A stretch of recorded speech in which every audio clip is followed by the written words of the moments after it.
Hello hi मंडळी, good morning सगळ्यांना. View एकदम मस्त होता. सकाळ सकाळी सूर्योदयाला नमस्कार केला. आमचा उस्ताद एक बक्षाला कलर काढवतं. बक्षाची हिस्ट्री फौजीमध्ये आहे त्यांना माहीतच आहे. खूप जणांनी ह्याचं बक्सा परेड पण केले असेल, डोक्यावर घेऊन पण हिंडले असेल, पनिशमेंट पण खूप घेतली असेल. कोणी फौजी आहेत त्यांनी कमेंट करा. आणि आमचे डॉगी आता मोठे झालेले, मग त्यांना सकाळ सकाळी खाऊ घालू म्हटलं, ते खात पण होते. मुक्या जनावरांना खायला घातलं तर पुण्य भेटतं. ही खूप इमानदार आहे. कुत्रं म्हणजे खूप इमानदार असतं. आणि ह्यांना घालून मी निघालो चाय द्यायला.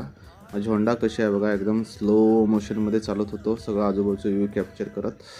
आणि मग मी ह्या थर्मासमध्ये गरम गरम चाय, थंड पण खूप होते म्हणून बडींना पाजवायला चालत होतो. मग बडीला चाय पाजवला. बडी पण खुश. शेतकरी शेतात कामं करत होते आजूबाजूला. हे बस इकडे शेती खूप करतात. हे सरसो आहे, त्याला आम्ही म्हणतो मराठीमध्ये मोहरी. तुम्ही कमेंट करा आणि ब्लॉग कसं वाटला